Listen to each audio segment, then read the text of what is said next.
Hey everyone, Tristan back with another video, and in this video I wanted to just talk about Netflix and also kind of remind people don't overlook the DVD plan on Netflix.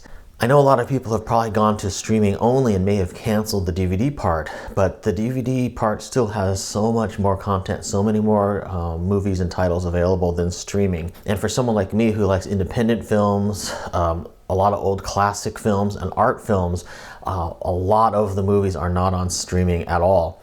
So the DVD plan has really proved to be quite valuable for me as someone who likes those kinds of movies. I still have the streaming plan as well, and that's great for when you want to binge watch, certain things or certain series, like The Queen's Gambit or, Squid Game or something like that. But, in the end, the content of movies, independent films, art films, and all that kind of stuff is vastly, vastly superior with the DVD plan.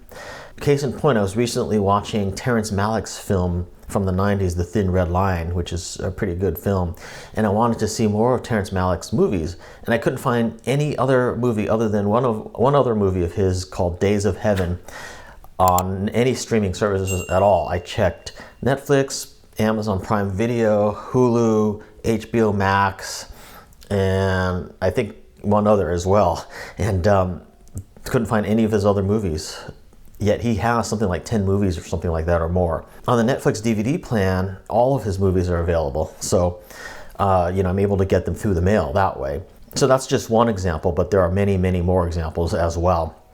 I guess the only negative about the DVD plan is that you will have to wait for the DVD to arrive in the mail, and then you have to send it back before you get another one. But if you subscribe to the 2 or 3 disc plan, you can kind of always have a disc in-house while you send another one back and wait for, the next one on your list, to arrive and things like that. The other thing is the DVD plan is not just quote-unquote DVDs. They also have Blu-rays, but I'm just using the word DVD, sort of generically here. But also, they're not tied by like certain studio agreements for streaming. So pretty much almost any DVD that's on the market is something that Netflix can carry. I believe even Disney movies as well, even though the Disney movies are not on Netflix streaming anymore because now we have Disney has their own streaming service called Disney Plus, but you can get the Disney DVDs, and also all the Marvel DVDs and stuff like that on the Netflix DVD plan.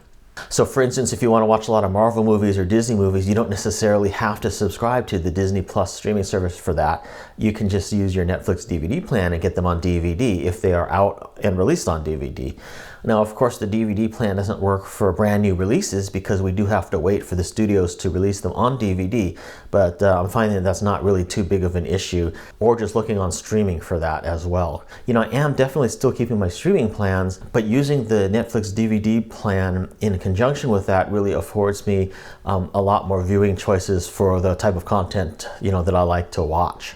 So what are your thoughts? Do you have a Netflix DVD through the mail plan? Are you only streaming? Do you have both? I'd love to hear your comments. And yeah, I just thought I'd do this short video because this is something that I was thinking about recently after resubscribing to the Netflix DVD plan again and going, wow, there's so much more available than there is on streaming still via DVDs.